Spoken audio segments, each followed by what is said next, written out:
Hello, friends. Thanks for tuning in. Got a great episode for you this week. Before I introduce the guest, as always, please follow, subscribe, rate, and review the podcast. It helps boost the show, grow the audience, and ultimately helps me create the best show for you guys.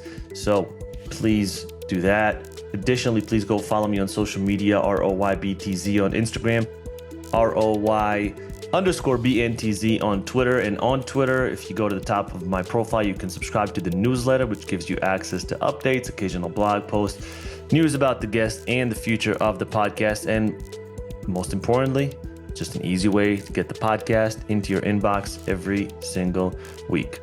Finally, please consider supporting this independent podcast. I currently do not work with any sponsors. I don't like that business model per se. So I prefer to keep it independent and work directly with you guys, creating the best value for you. So if you do get value from this podcast, if it's something that you love, please show support. As always, it is in the show notes. Finally, one more thing. If you want to start your own podcast, I have a full tutorial that covers everything you need to know. Soup to nuts, A to Z, how to start, grow, execute, market, reach out to guests. Really everything that you need to know about starting a podcast. And also why you should start a podcast, like what the benefits are of starting a podcast. So if there's something you're interested in, please feel free to go check that out. It is in the show notes as well. All right, let's move on to the guest. This week I have Andrew Carter. Andrew is the CEO and co-founder of Smallhold.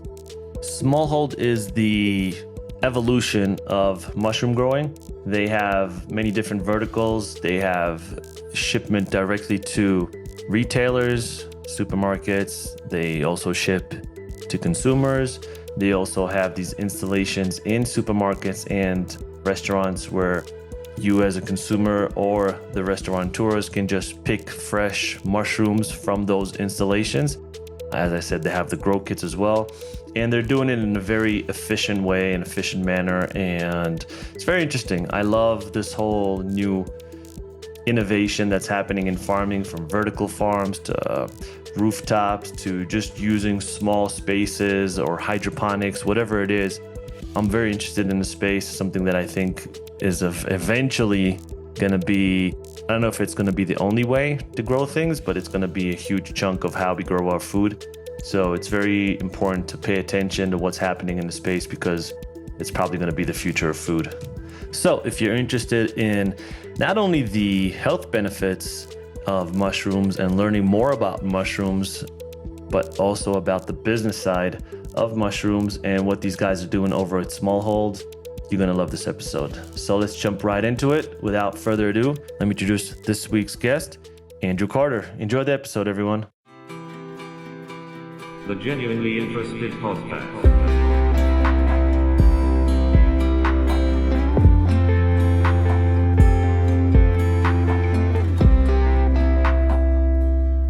Andrew, thanks for coming on the podcast. Thanks for having me. Yeah, man, I really appreciate it. I'm excited to talk some mushrooms. Yeah. Or not shrooms, maybe mushrooms. I mean, they're all fungi, so we can talk about all of it. Sweet. All right. So, I mean, for people who may not know you, maybe give us a little bit of background. You were born, now you're here. What happened in between? Seriously, a lot.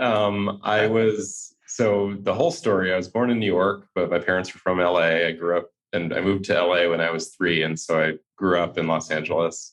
I wanted to get as far away from LA as possible. And so I went to school in Vermont when I graduated high school, where I actually met my co-founder, Adam. We were roommates at UVM, which is hilarious because it was a long time ago and we've had our lives between then, but ended up creating this mushroom company together. Yeah. And I studied environmental sciences and ecological design. And so it was a lot of biology and chemistry and ecology and using that to solve real world problems. So I was very into remediating polluted soil and water filtration with plants. Mm-hmm.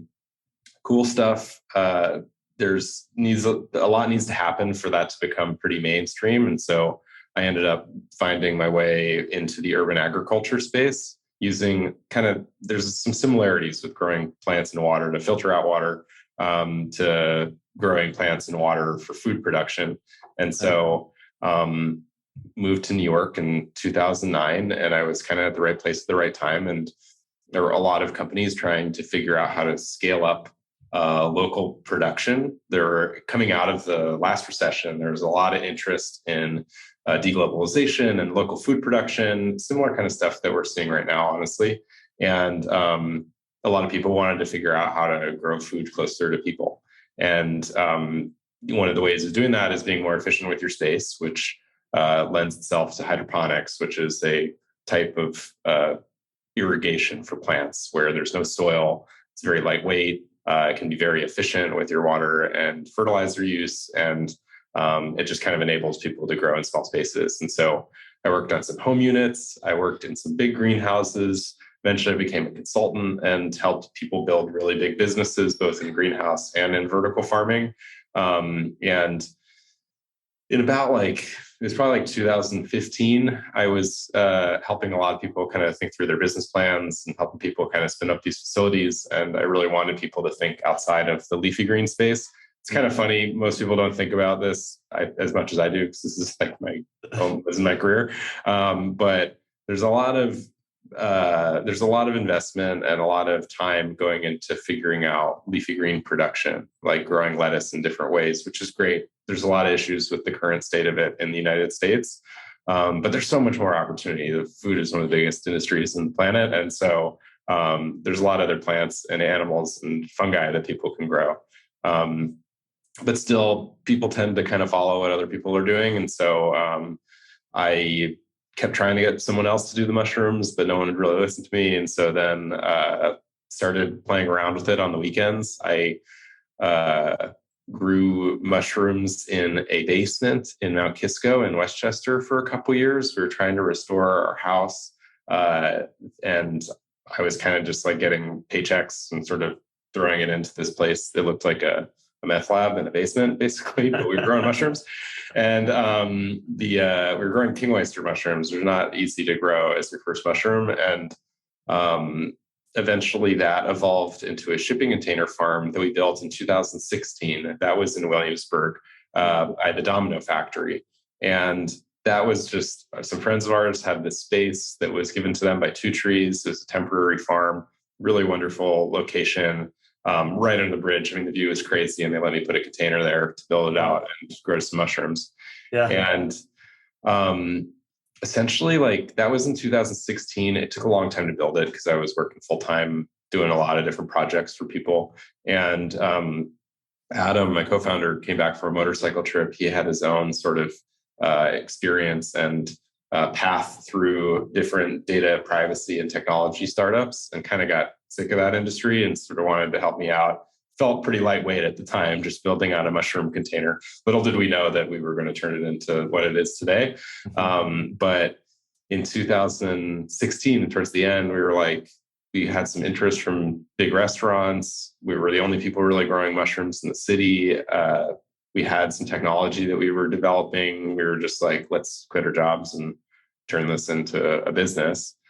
And I mean, it's been a big adventure. You know, we incorporated it in 2017. And so when people ask when Smallhold starts, that's kind of when it like actually legally started. Yeah. And then it grew quite a bit. I mean, we were a team of 4 at that point. I mean, one of those people, Hannah, is still with us, and she still runs the company with us. Mm-hmm. And now we're a team of 105 people, farms in 3 different regions, selling into a bunch of different regions in the country.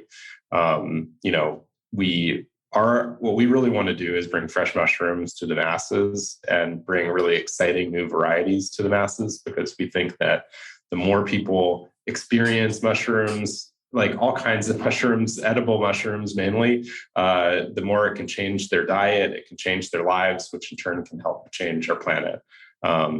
You know, we just did a big life cycle analysis, which is a giant, carbon footprint and water footprint analysis of our production. Our operation in all the different aspects of it are like 20 or 30% less carbon, considerably less water, We don't use any fertilizer than any other mushroom grower, but we couldn't really find any kind of food calories that use less water than what we do with Smallhold. And so the more people can be eating mushrooms, especially smallhold mushrooms, I think the better our planet will be. Hopefully they'll eat less meat, they'll eat less, unhealthy for you and unhealthy for the planet foods, and, hopefully help us exist on this planet for a little bit longer. Yeah. So I guess I'm interested. There's a lot to unpack. Yeah. Because I've seen a couple of mushroom farms, and I know nothing about mushroom farming, but they were also indoors, right? Yeah. So how, I guess, does your plant differ from just an average mushroom, farm? Yeah. Yeah. So what I like about mushroom farming is the playing field is kind of equal in a way because everyone's growing indoors. This was kind of the issue with indoor leafy green production, is because you're always competing with outdoor growing. Like in Salinas in Arizona, it's really bad production, using a lot of water, really bad labor practices. There's a lot of issues with it, but it makes it so cheap that you could be growing in these really amazing high-tech greenhouses and stuff, but it's very hard to compete with that kind of industry until that changes. And it will at some point. We just don't know when. But mushrooms are generally grown indoors. But there's a lot of differences with what Smallhold does than other mushroom farms. And so in the United States, it's estimated to be 80 or 90% of the mushroom production in the country is grown in Kennett Township, which is outside of Philadelphia. And so most of the mushrooms are grown in this one location and shipped all over the country. And 90% of the mushrooms are grown in that one area? Yeah. Isn't that crazy? Wow. And most of it is buttons. So the white, like pizza mushroom that you see, or canned mushrooms, portobello, cremini, like browns, and white mushrooms, they're all the same mushroom. They're all the exact same mushroom, just grown at different stages of life. And so what the rumors are, because I wasn't alive at this point, but when they were building Philadelphia, there were some entrepreneurial Italian people that knew how to grow mushrooms, and there was an excess of horse manure when they were building the city. And they brought it in these places. They ended up building these gigantic businesses, and some of them are now like private equity backed, but most of them are still these kind of old school family owned businesses. And because we're shipping such far distances, they focus on mushrooms that you can ship far distances, which are buttons. And so we think that there's the fungal, fungi is a kingdom, right? It's like you have animals, you have plants, you have fungi. And so it's like, there's so many different things that people can eat from this. There's so many different types of food and organisms. And so we think that by rethinking about distribution and how we grow them and the substrates we grow on and the technology that you use, we can bring all these cool, exciting mushrooms that you normally find in farmers markets or at fancy restaurants to a more mainstream customer. And so it's kind of like a hub and spoke model. We call it distributed farming, but it's like we manage spawn and substrates and genetics in one place, and then we fruit in these big facilities that are in each city. And so we have one in New York and Brooklyn. We have two in Texas. One is in Austin, and one's 20 minutes south of Austin. And we just launched a big facility in Los Angeles, in Vernon. So it's LA County a few weeks ago. And these facilities are growing fresh mushrooms that are packed in compostable cardboard clamshells. It's all certified organic. It's all very fresh, really cool, exciting new mushrooms, and sold at retail or in restaurants. If you Google us, you'll probably see a bunch of other stuff too. We do these installations that are on site. So if you go into Central Market stores in Texas, for example, they have these units that are in the produce aisle that grow mushrooms right there. And the grocery store team picks the mushrooms and puts them on the shelf. And so you can eat a mushroom that's like literally 5 minutes from harvest. And very cool stuff. A lot of people are very excited about it. It's one of the many things that we do. It's not the only thing we do, but those are starting to pop up in a lot of different grocery stores and restaurants. And then during COVID, we launched grow kits, which allow anyone in the continental US to order a grow kit from us, which is our organic substrate shipped to your door. you cut some holes in it, you spray it with water twice a day, and then some mushrooms pop out right in front of your eyes. It happens within, a week or so. Which was very much a COVID response. It was like COVID was freaky, which I'm sure we could talk about, but we were in quarantine, and we thought that it would be fun for people to grow at home, and that really took off and really helped us get the word out about mushrooms and about Smallhold. And so as we go into new cities, people already know who we are because they already grew our mushrooms over the COVID experience. I'm super interested in touching on like the supermarket, the consumer side, and I guess diving more in depth into the company and what you do as a whole. Because you're not a farm, which is what the differentiator is. You're more of a technology company. But before I get into that, I'm interested because you mentioned manure. And last year, I was driving through Oklahoma, and my brother-in-law used to work in a mushroom farm. He's got PTSD for mushrooms. He can't go anywhere near mushrooms. Yeah. And we were driving down this road, and I swear to God, maybe 2 to 3 miles before even getting to the mushroom farm, I could already smell it. And this was boondocks, middle of nowhere, right? And I was like, dude, what's that? What's that smell? It's like, that's the mushroom farm. That's why I can't get anywhere near mushrooms. So I guess 2 questions to that. Like, one is that something that you guys maybe, do you have that, or because of the process that you have, maybe you don't have that? And if you do, is that a problem to grow that in such closed urban environment where you have neighbors all around? Right. So we don't grow on manure. We don't grow on any animal products. So we don't have that issue. You don't have that problem. So backing up, again, fungi are a kingdom. And so there are so many different ways that these organisms interact with their environment. And so button mushrooms grow on compost. They're what's called a secondary decomposer. And so you mix a bunch of stuff together, like horse manure and chicken scratch and really whatever you can pull from local farms.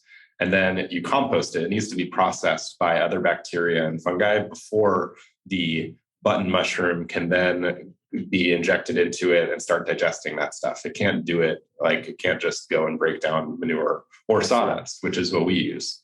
And so the mushrooms that we grow are primary decomposers. And so in the wild, it would be like a tree falls in the woods, some spores go land on this thing, and then it starts to create mycelium, which ends up digesting the wood. And so our products are grown on byproducts from the timber industry. So this stuff actually goes to plywood sometimes, but also goes to landfill. And so we're diverting that and then inoculating it with all of the mushrooms that we're growing.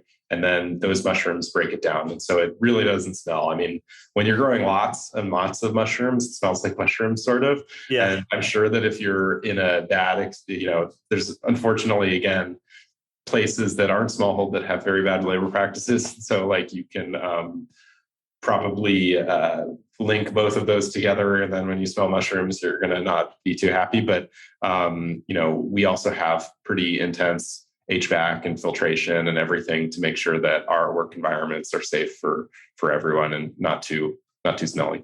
Yeah. Yeah, no, I was just interested because I remember smelling that and it was pungent. It was pretty serious. Kennett's like that, in Pennsylvania. Is it? Yeah. One day you'll be driving through and you'll smell that smell and you'll be like, wow, this is what that guy on my podcast is. All right, so let's break down the business a little bit. I'm very interested because, as you said, so you have the distribution side, where you're a B2B and B2C, meaning I as a consumer can go on the website and I can order whatever I want. And I'm assuming it's probably on a subscription basis, right? Sometimes. And then And you want me to explain it all? Yeah, good. Go. And I just want to break down the difference. So you have that part, right? And then you have the installation part that you mentioned where you're in supermarkets and restaurants. And then you have the grow kits. Yeah. So those are the 3 main components, right? Well, we sell fresh mushrooms packaged to grocery stores. And so that's like the big part of our revenue. So essentially, like, I can go from larger to smaller part of our P&L, is we have these large facilities that we grow mushrooms in, and then they're packed in these clamshells. So 8-ounce clamshells, kind of family packs, compostable, like really nice packaging. Those you can find on the mushroom aisle in various Whole Foods, Fresh Direct, Imperfect Produce, Albertsons. There's around 411 stores at this point that sell these products. And those are always sold within a local radius of our farm. And so usually it's within around 100 miles, but we give ourselves a 500-mile radius around our farms to be distributing it. So it's always local. It's always really fresh. It's fresher than anything else you can get on the shelf. Yeah. And then we have grow kits, which are the only thing that's direct to consumer at this point for us. And those are, you can go to our website and you can buy a grow kit from us. We'll ship you one of our blocks that then you can grow your own mushrooms. You can grow blue oyster or lion's mane. That channel for us kind of goes up and down throughout the year. We've never ran ads, which a lot of people do for direct to consumer products. Yeah. And we kind of get a lot of press, which is really exciting and really cool, but it also creates a very lumpy experience, which can be very difficult to manage when you're doing a direct to consumer product. Yeah. But we kind of have a lot of thoughts about ads. And so we just kind of deal with it, and we do as best as we can with that. And then we also have these installations, we call them mini farms. Those you can find at, again, like different grocery stores, or we have them in the standard hotels in the East Village or various restaurants in New York that's City. Cool. Yeah. They're all over the place, and people are starting to get them for their offices and do different kinds of things for that. And how that business works is people pay upfront for the unit, the installation. These things are very cool. They're connected to 4G. They capture hundreds of thousands of data points per day. We have our own software that manages these things. Yeah. And then they sign on to a subscription service where we're providing them substrate. And then sometimes they'll pay an extra amount for us to harvest for them. Kind of depends on the customer. Some customers want to manage it. Some people just want us to do it. And so we offer whatever people really want to give them a good experience. But those three are the different ways we get mushrooms into people's doors. But really, in the end, we're just trying to get mushrooms to people. Like in the end, it's just selling mushrooms. There's just a bunch of different ways of doing it.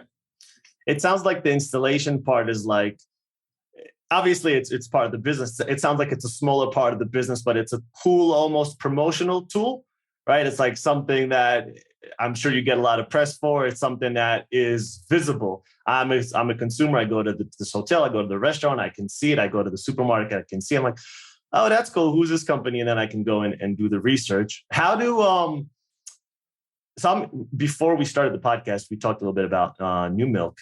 And I used to get New Milk in Whole Foods in Brooklyn. Yeah. And it was the best almond or oat milk because it was fresh, as you said, like fresh tastes just better. And now they've pivoted, right? I don't know if they're still in supermarkets, but they're doing kind of like an espresso type of machine where you could squeeze your own, almonds, oats, whatever in your own house. I think they're coming out with that next year. Is that something you guys would ever consider pivoting to or adding to the portfolio? Yeah, I mean, we kind of do it with our grow kits. We intentionally do it pretty low tech because we care a lot about the carbon impact and the impact of our business. And what I get kind of worried about, because in my history, I've worked in other home growing products. It's very difficult for a user to really use a growing unit to offset the amount of impact that building that thing costs, if that makes sense. Yeah. It makes sense for other things like New Milk. And I mean, I imagine that's just a completely different story, but agriculture, it makes sense to grow at scale when you have high-tech equipment. It's very hard to scale it down. I'm sure someone's going to try to do it. But I, as far as Smallhold is concerned, we just try to have the lowest impact while having the most impact, I guess, like lowest environmental impact, but the most impact to people's minds and getting people excited about the product. It also seems like it's a bit more complicated. Like if an espresso is very straightforward, I'm assuming their machine is also going to be very straightforward. I don't know, a juicing thing, whatever it is. Like most of these things that in-home kits are pretty straightforward.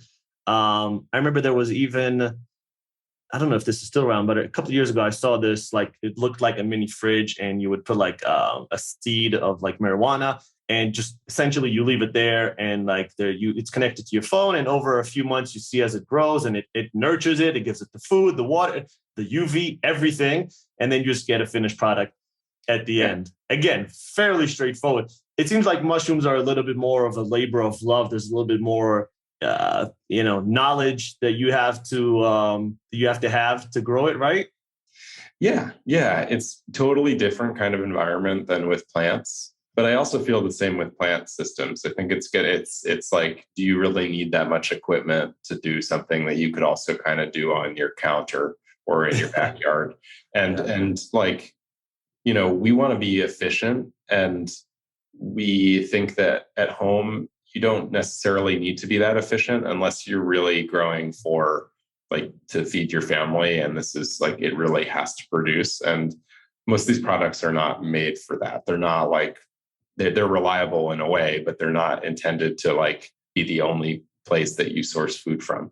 Mm-hmm. And until we get to that kind of world where I don't think that I'm not that pessimistic about the planet, but I think that that kind of shift could potentially make us want to create that kind of equipment. But right now we can actually service that kind of a customer with a very low tech method, which is just shipping them this block. And then they just have to remember to spray it every now and then. More equipment would allow us to grow different varieties. And so at our farms to grow 15 different varieties, it's like amazing different kinds of mushrooms. When we sell grow kits, we only offer 2. We do blue oysters and lion's mane. You can buy grow kits from other people. They're usually more expensive in different varieties, but you'll probably have less of a success rate. Like we're very confident when someone orders something from us, it'll grow mushrooms. And so part of that is the type of mushrooms that we offer, but also the method, I think, it's pretty simple. And so we don't want to make it too complicated. Because again, what we really want are for people to become mushroom people, for people to be obsessed. Yeah. And one of the worst things you can do for also in plants or also in anything is make people feel like they screwed up. Yeah. And like that happens with plants all the time. Like I used to do this for these plants, the systems, and you get these people where something completely outside of their control happens. And then they think that they can't grow plants, and they tell their friends that they can't grow plants. And then 20 years later, someone asks them if they want to watch their plants, and they're like, "Oh, I can't grow plants." And it's kind of ridiculous, but we don't want to do that. And so we just want to give someone something simple that we know will work. Yeah, you need people to have a good experience. If they have a bad experience, if they screw it up, if for some reason it doesn't work, you kind of ruined their whole mushroom experience. Are those 2 just the easiest to grow, the 2 that you mentioned?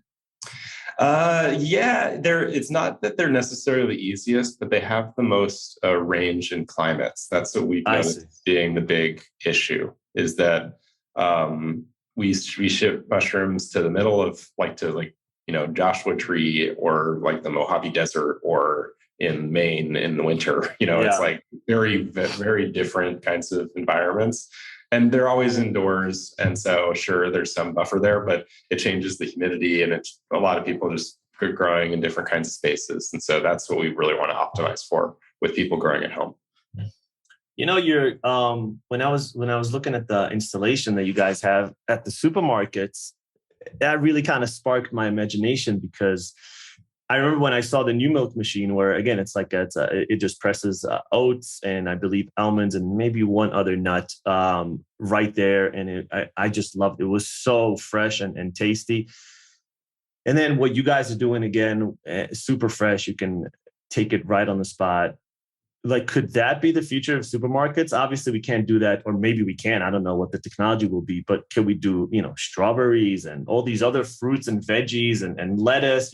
There's kits now that you can grow lettuce at home. Like, could you do that on a commercial level? That would completely change the landscape of the supermarket, right? If that would be, I don't know if that's a viable option. It is. I mean, there's lots of people that are working on it. You know, we were working on mushrooms. There are people trying to do it with plants. There are people trying to do it with nut lettuces and berries and even tomatoes.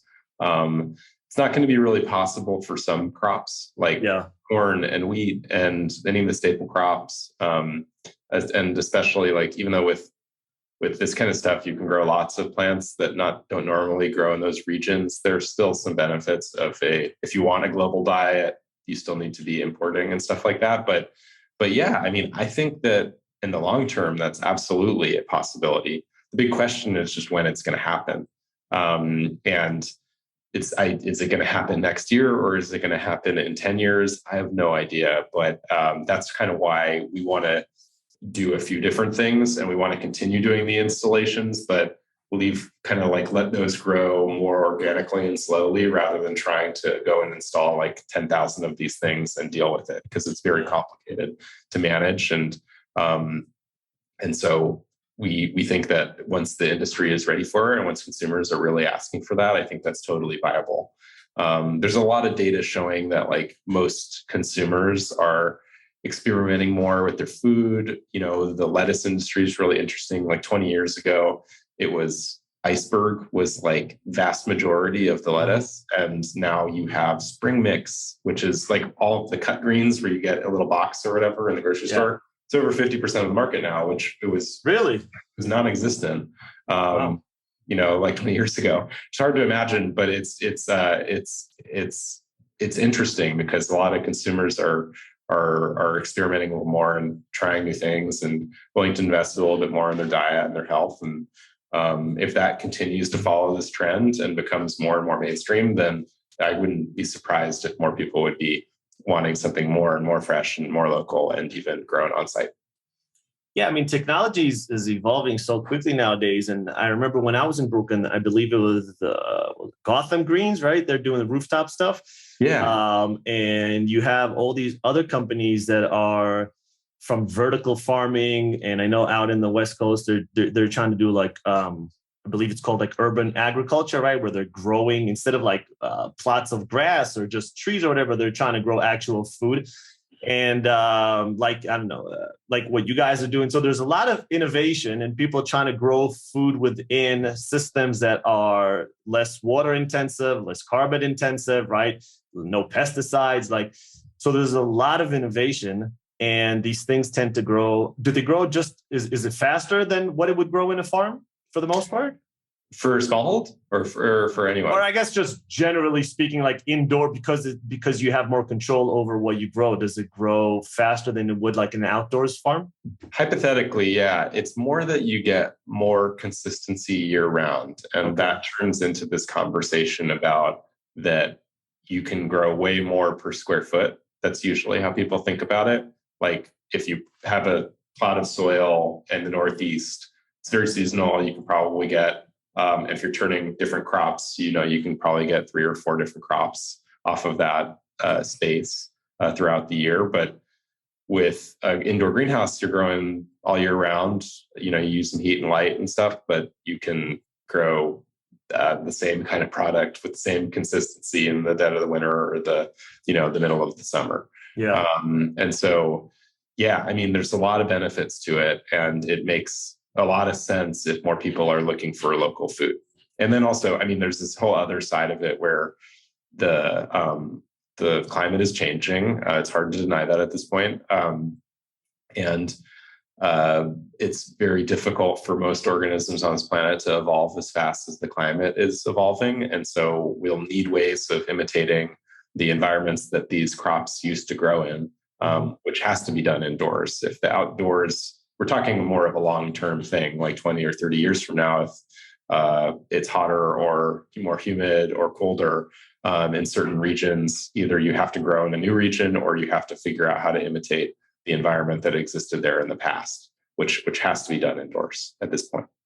Yeah, no, I'm very interested to see like where all this new innovation. Obviously, also when you have meat, you have the cell-based, right, lab-grown meats, which I think could be humongous, because I don't know if I just don't see consumers switching over to the vegan plant-based alternatives as much. I think if you have a one for one exact copy, or not copy, exact food replica of what they love, and it tastes the same and it's got the same nutrient and minerals and it costs the same, I think it'll be a little bit of like, there's going to be a little bit of psychology, like, it's going in the lab. Should we eat it? Should we not?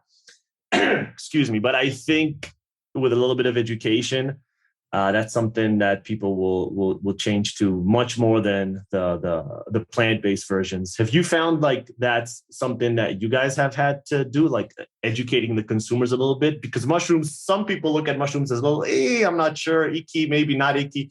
Is there an education on your end? Absolutely. I mean, we have to teach a lot of people about what to do with them. Luckily, there's a lot of people that are really excited about mushrooms, and there's kind of a lot of traction and a lot of movement in the mushroom space. And so more and more people are interested in it. But you do have people who are scared of mushrooms. I mean, in the West, there's people who think that mushrooms that you don't know might kill you. And sure, you could find a poisonous mushroom in the wild, but it's borderline impossible for that to happen in a farm. And there's still some education there. But I think that with us, how we kind of fit into this alt protein and veggie burger space, it's kind of, unfortunately, that's kind of what it is. Alt protein and lab grown protein is, I feel like all of that is kind of a stepping stone for people to eat less meat. And like it inevitably will lead people to eat more mushrooms. There are people that are using, most of these products are using mycelium or mushrooms in their products anyway. I think that people will try out Beyond and Impossible, but incorporating it into as many meals as they need to replace meat in their diet, I don't see that really happening. And all protein, like the lab grown stuff, is at least kind of expensive at this point. And so if that price goes down, maybe it could make sense. But either way, people eat less meat. They'll want that savory, that umami protein. A lot of this can be found in mushrooms and in the products that we sell, and it's just more natural and organic. And let's be honest, it's healthier than an Impossible or Beyond. Those definitely, they're not that healthy. No, they're likely less healthy than meat. I mean, that's kind of it's processed food. And they have tons of money, and they will definitely make it healthier. It's like the biggest the critique of that product, and so there's no way they're not working on that. But I just, even when they make it healthy, it's still processed, and it's still just a veggie burger. There are people that are working on full cuts of meat, but the burgers are not the entire meat industry. Like you're talking about pork chops and steak and chicken. These things are also products that probably need to be rethought. No one wants to admit it. Like, chicken farming has a lot of problems, a lot of animal welfare issues and all that, but the carbon impact of chicken is actually really, really not that bad compared to meat. And but no one really wants to talk about that, because they want to go and talk about how how we can replace it with all of these different things. There's a lot of people that argue that regenerative beef farming and all this can actually solve both problems. If people just shift their diet a little bit, eat a little less meat, and then eat the right kind of meat, then we can maybe do it right for everyone. What do you think about that? I think there's work that needs to be done to understand like how much land is required to do that. There's some people that think it's possible. There's a lot of people that think it's impossible. And the main thing, in my opinion, is just people need to consume less of everything, but people definitely need to eat less meat. And getting people to do that is something way beyond me. Like, we think that mushrooms have this amazing thing where you are probably people who are listening to this. I don't know if you know a mushroom person who's obsessed with mushrooms, but they're around. Like, you have we have a friend that's obsessed with mushrooms. Yes. And so, but how many people do you know that's obsessed with kale or broccoli or salad? These are food products that people probably eat more of than mushrooms. And sure, there are other products that people could have get excited about, but mushrooms have a really special thing where people try them and then it becomes part of their lifestyle. That's exactly what I was going to say. Like kale is, yeah, I like kale. My wife loves kale, but I'm just eating kale. Whereas our friend who she's obsessed with mushrooms, it's a lifestyle. It's not just like a food product that she consumes because it's healthy. It's a completely different animal. Yeah.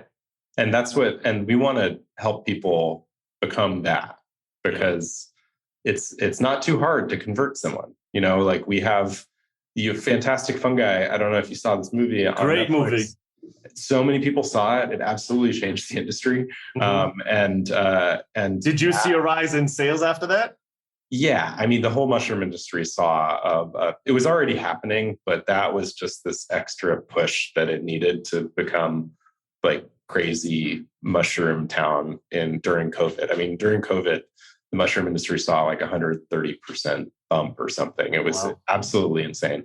Wow. The whole produce industry saw if you could exist during COVID. A lot of people couldn't. There were a lot of issues with supply chain and all that, but if you were producing and you had your supply chain up and running, you saw a lot of demand. People were going to the grocery store, trying to be more healthy, caring about the environment. It's like this giant trifecta around mushrooms, basically. And then Fantastic Fungi comes out, and I mean, it helped everyone out. But that is a great example of something that can convert some people. It's like when we were signing a lease on our apartment, it's like some random person from Brooklyn saw on my application that I run a mushroom farm, and he was like, and she was like, "Oh my God, I saw Fantastic Fungi, and this movie changed my life." And I'm like, "This is so crazy." Yeah. But the more people we can do that, the more people can eat more mushrooms, and probably less meat, less all protein, less all of these things, and hopefully we'll be better off for it. Yeah, I actually had so our friend who's mushroom obsessed, we had a little barbecue last week, and they did like this shish kebab was chicken, and then half of it was lion's mane. And I'll be honest, it tasted like, obviously it was spiced and everything together, but it tasted very, very similar. It was like, it took me a few bites before I was like, oh, okay, that's the lion's mane and that's the chicken. It's very good. And it has that kind of texture. It's like exactly like a chicken. A lot of people use lion's mane as a fake crab or lobster. Crab cakes are a really big thing that people make with lion's mane. And then there was this there's a viral TikTok where someone made a lion's mane lobster roll. They made it out of our mushrooms, actually. They didn't tag us, unfortunately, but it got millions of views. And but it was funny because that lion's mane in particular, but a lot of mushrooms follow TikTok trends. I'm sure other food people see this, but when stuff, we will be like sold out and everyone's sold out lion's mane. We have no idea what's going on because none of us are really that good at TikTok. And then like a week later, we realized that something has like 10 million views on TikTok and everyone's trying to imitate these things. And so we're slow to that one. We're pretty good at Instagram, but we have to figure out TikTok a little bit better. But it's a whole new world when you're doing food products and CPG because of all of the visibility that you're getting through these channels. It's pretty crazy. Yeah. And that's something I'm interested in. Like, what is and again, these are novice questions from someone who has literally no idea. But once the mushroom is ready for harvest, roughly what's the shelf life of, I mean, I guess maybe different. Blue oysters may be different from yellow, that may be different from lion's mane, but just on average. Yeah. So the main thing to think about with mushrooms is that, there are ways that you can get sick off of any food, but most mushrooms, when they get old, they generally just kind of dry out and they become less and less fun to eat, basically. But like a really old mushroom, you can rehydrate and it's probably not going to make you sick unless you have like a dirty fridge or something like that. if it's covered in bacteria and stuff, obviously don't eat it. But it's not like meat where after a week or something it smells funky and you'll get sick if you eat it. And so you're not going to get sick when you eat an old mushroom. So most of the time, people, when you're eating a mushroom, it's probably harvested like 2 or 3 weeks before you get it, and so you're eating old mushrooms anyway. But we want to sell a really fresh mushroom because it's a whole different experience. When you get a lion's mane, it's still like white, it's not dried out. You get these yellow mushrooms, the yellow oysters, they're still bright yellow. They're beautiful. Thank you. Yeah. We grow them, but thank you to the fungal kingdom. We try to sell them within a week on the shelf, and so we're usually replenishing it. Usually before that, like we'll do 2 deliveries a week, usually for different grocery stores. Depends on how fast they sell them out. But I think that our current shelf life that we suggest is 2 weeks. But again, like if it's later than that, it's no big deal. It's just not as great of a product as if you eat it right after you purchase it. What's your most popular mushroom? It depends on the region, actually. Like different regions have different kinds of mushrooms, but lion's mane goes through phases. Certain weeks it's crazy, and then certain weeks people aren't eating it a lot. Blue oyster is probably our most usually standard throughout the year, selling a lot of. And then we're seeing a lot of trumpet growth. So like king oyster or the trumpet mushroom. That we're finding a lot of interest in Los Angeles, a lot more in LA than with other regions. It's kind of interesting. I think I have a lot of faith in that mushroom. I think that it's like a great replacement for meat. You can eat the whole thing. It's very meaty. You can get big ones and like put them on a grill. It's a lot of fun. And so that we're trying to grow that one a little bit more. But, shiitakes are pretty standard. A lot of people like maitake, a hen of the woods. A lot of the restaurants really like hen of the woods. And they're buying shiitakes as well. We don't really grow mushrooms we can't really sell, and so I guess all of them have some benefit somewhere. Yeah, no, there's always a couple of popular ones, more popular than the others. But I remember a few years ago, I believe it was a king oyster mushroom that someone made a pulled pork from the king oyster mushroom with like barbecue and everything, and they put it in like a bun. It was delicious. It was so goddamn tasty. I still remember this, I think it was 4 years ago or something, maybe 5 years. Anyway, it was delicious. Yeah. Can you grow anything? Like, can you grow any type of mushroom? So for example, what's it called? Like the black truffle. I know those are notoriously difficult. They've tried to do those in like indoor growing facilities, and it's mixed results. How does that work? So technically, no. Like we grow the mushrooms that we know how to grow, but the truffles, chanterelles, matsutake mushrooms that you find that are like really expensive at the grocery store, they're pretty much always foraged. Truffles people have been trying to do it for a long time. There are some people that like in Israel and elsewhere that people do greenhouses, but it's not that advanced. It's not really that commercialized yet. The main reason for that is, again, like stepping back to what I was saying earlier, where buttons are secondary decomposers, our mushrooms are primary decomposers. Yeah. Those kinds of mushrooms are called mycorrhizal mushrooms. And so their mycorrhizal relationships exist throughout the planet. I think it's over 90% of plants. What is mycorrhizal? Yeah. So it's a fungi that exists underground generally and has a symbiotic relationship with roots. And so a tree or a plant has roots that go under the soil, and then this mycelium, it's this little fibrous living thing that is the fungi, either wraps itself around the root or injects itself in the root and then grows faster than the roots, and then they trade. So it helps get the plant more water and nutrients, and then the plant trades sugars and food to the mycelium. And it's over 90% of plants have this relationship. There's a lot of research showing that like the first plants that came out of water when they were evolving didn't have any roots. They just had these relationships. And so there's a question whether there's ever any separation between any of these organisms. Yeah. They're one anyway. But a handful of those mycorrhizal mushrooms fruit, and they create little fruiting bodies. Chanterelles are those, matsutake, truffles are those. They're tubers, but they have the same sort of relationship.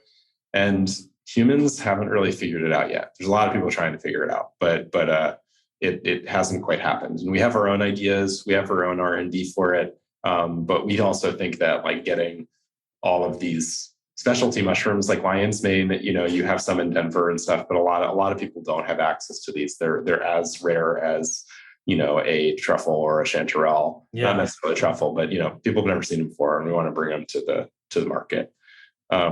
There are also other kinds of relationships. Like the funniest one is morels. There's a lot of opportunity to cultivate those. People have been trying it for a long time.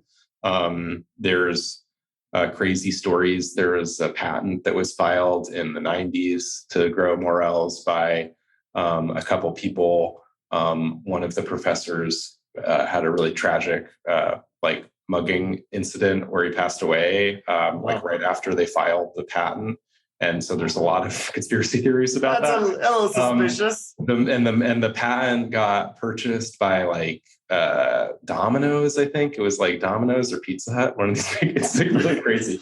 And I'm going to go down the rabbit hole today. You have to dig really deep on the internet to find the conspiracy theories about it, but it exists.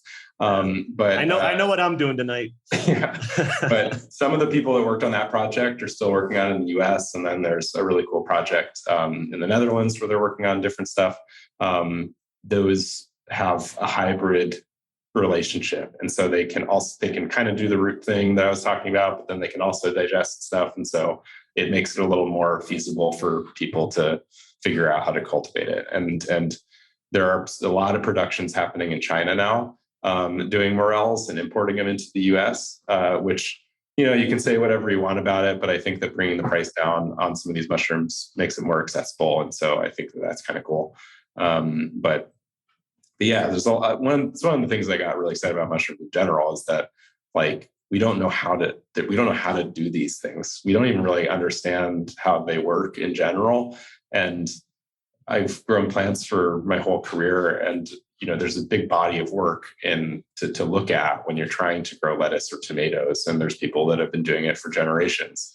And there have been people growing mushrooms for generations, but usually those people also kind of embrace the mystery and still feel like there's a lot of work to do in figuring out how to grow them better or grow new varieties. Yeah, I remember when you were explaining the whole network system underground.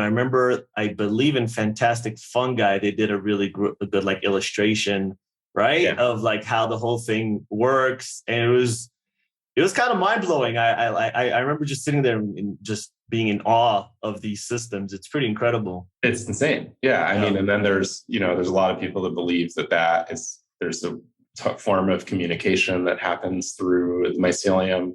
But I think, I don't know if they mentioned that, but a lot of people, I'm not the only one that just thinks that we separate these organisms too much. I mean, people as well. We are not just an animal. We have, I make this joke that we're like a donut of bacteria and fungi. It's happening inside it. If our gut didn't do what it does, we would not have the brain or that.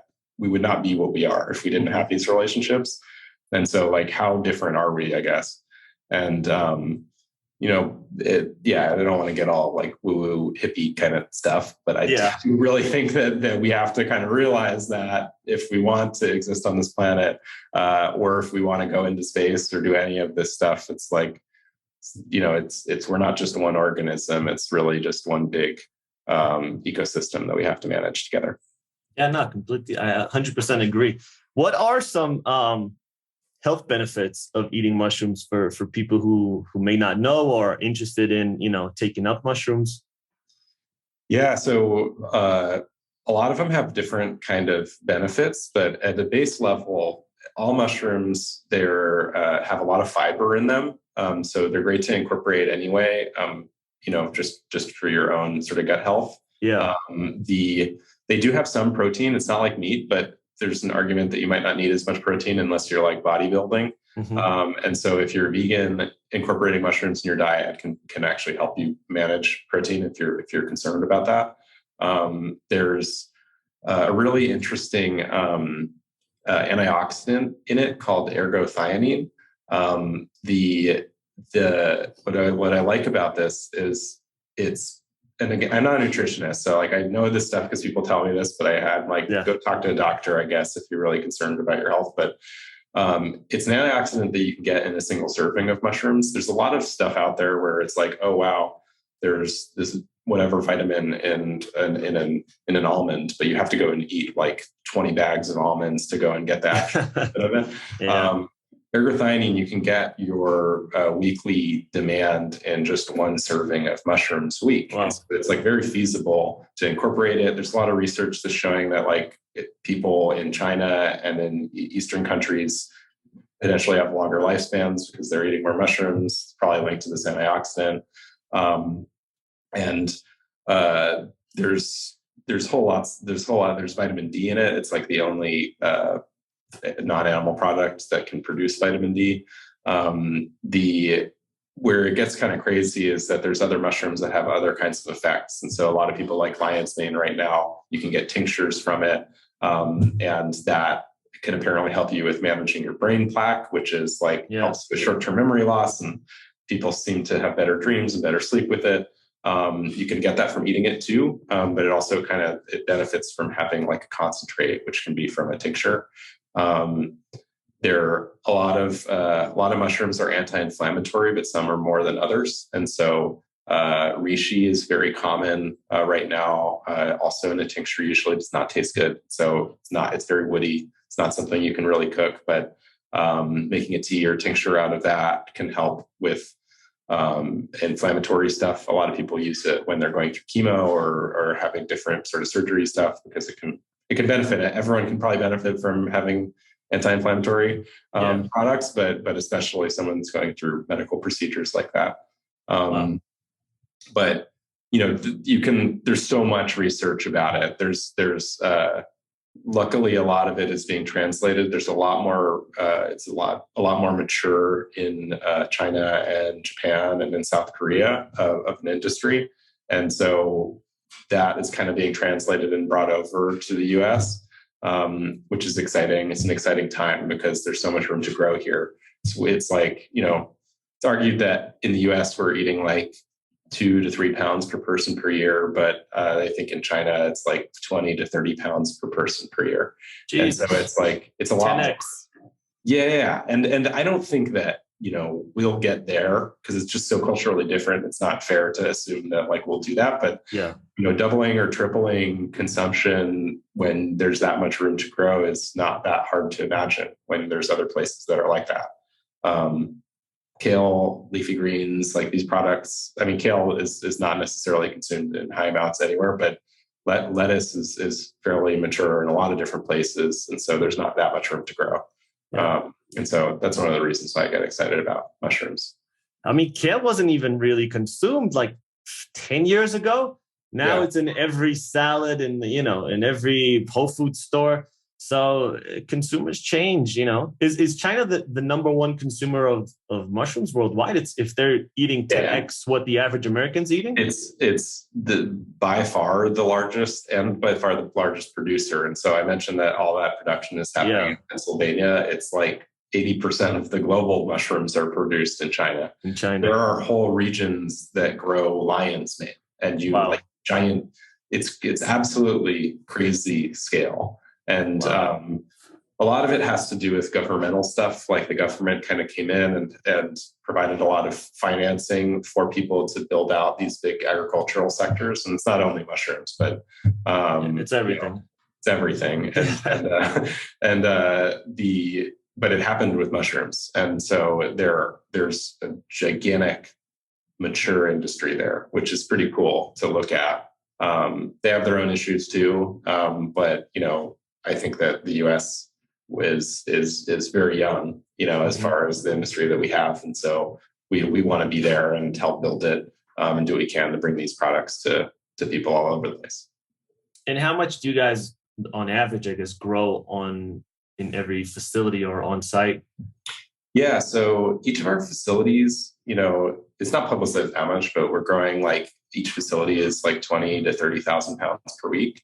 And Wow. so, and it depends on demand. Like we're building up sales. And so week by week, it could be less. It could be sometimes you push it to go more, but, Yeah.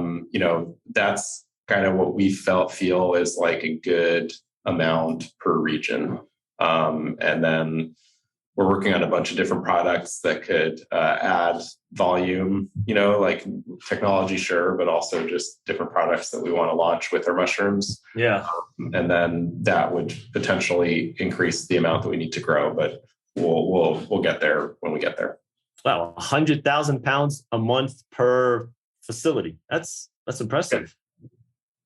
Yeah. I mean, it feels big, but also agriculture is huge. Like it's hard to fathom like how much food people are producing. Like we're big in a way. I mean, compared to when we were in a shipping container in Williamsburg, but we're actually pretty small compared to like mushroom farms in Pennsylvania or in China or elsewhere. And so it's cool to see. I mean, we're excited. We're pumped. Like it's crazy, to see how much it's grown over the last few years. But we have a lot to do. We want to grow a lot more of these things.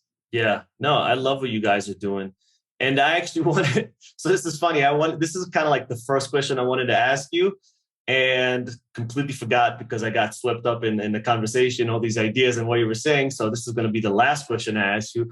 But why the name Smallhold? I'm sure people have asked you this 100 times, but why the name? Yeah. So the term, so Smallhold itself is our own term, but it's a version of a smallholder and a small holding. And so a small holding is essentially a small farm. And this is majority of food around the planet are grown technically on small holdings. They're usually family owned. People will sometimes they'll have their day job and then they'll grow tomatoes in a little farm next to their house, or they grow it themselves and sell it to their local community. The vast majority of food on the planet is grown this way. In the US, it's not that we're a very commercial agriculture business, agriculture country. And small farms are unfortunately becoming less and less. And what we're trying to do, I mean, we are becoming a big organization, but essentially we're building these small community-sized farms, hiring people locally, doing everything that we can to bring this food as a local food product into these regions. And so we thought it was only appropriate that we would find some way to kind of show people that we're building these small farms all over the country. It's interesting that you say that because the U.S., while it is very efficient because it's commercial farming on a massive scale, and you're getting your bananas from whatever Costa Rica and your avocados from Mexico, and half the produce is I think in like California, and it's all very efficient. You can get it year round pretty much, and it's always in the supermarket available for you. But you definitely lose on the taste. So I'm originally from Israel, and a lot of the products that you are going to get here year round, you're just not going to get back home. Like there's certain times of year where you're just not going to get certain things, right? Because they're just not growing. But when you do get them, which is a good chunk of the time, they're so delicious. Like just taste wise, like I cannot compare a cucumber here to a cucumber back home. The cucumber back home it tastes so much better, right? That's true. And that is because it's smaller farms. It's picked from the time it's picked to the time it's a supermarket. It's much shorter of a time. It's probably a few days at the most because it's a small country. So as far as like just taste wise, majority of the produce there, maybe outside of avocado, maybe, but I'm not sure about that one. But it's delicious. It's uncomparable. Yeah. Yeah, I mean, the U.S. problem is not a global problem, really. Yeah. We're shipping really far distances. And my opinion is more that it makes sense for certain crops, but like our food industry evolved out of that, like wheat and corn and staple crops and meat. And then people started shipping products that probably could benefit from more local production with the same supply chains, like lettuce. or mushrooms even.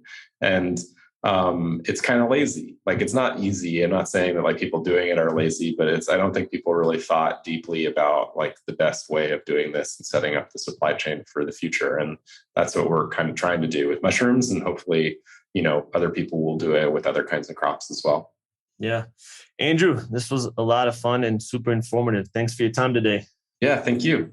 Where can people find you? Where can people find Smallhold and buy products?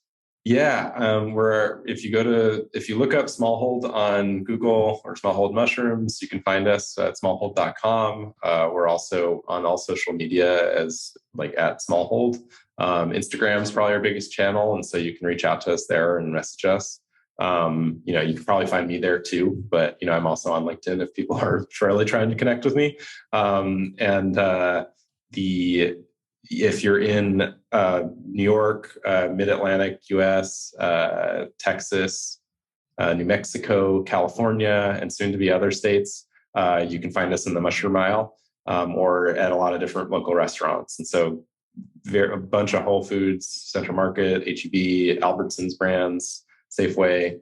I could keep going, but a lot of different grocery stores carry us. And so just try to look for the cardboard box in the sea of styrofoam and plastic, and probably be us. All right, guys, go check it out. As always, I'll be sure to link it in the show notes, make it easy for you to find. Andrew, thanks so much for your time today. I had a blast. Thank you. Thanks for having me.